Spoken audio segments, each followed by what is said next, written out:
influence les choix tactiques. C'est un élément dont on a parlé également aux joueurs. C'est celui qui rentre à la 85e minute, c'est plus pour jouer 5 minutes.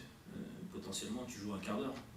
Donc, à faire attention à être précis dans les changements, à se laisser suffisamment d'options pour ne pas être pris à la gorge quand il y a encore 10 minutes à jouer, et faire usage de la meilleure manière qu'il soit de ce temps additionnel.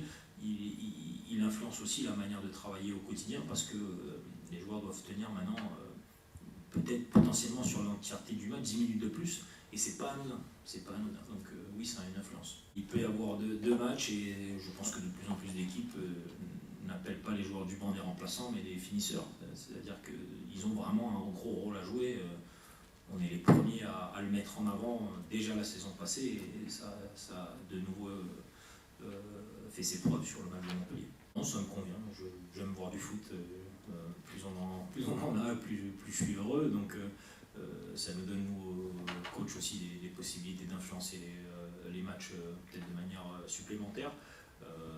Et puis je pense que ça va inciter aussi à une dynamique supérieure chez tout le monde, parce que si tu te dis que rester au sol finalement en accentuant un petit peu le trait sur la douleur, ça va pas changer grand chose sur le temps de jeu effectif.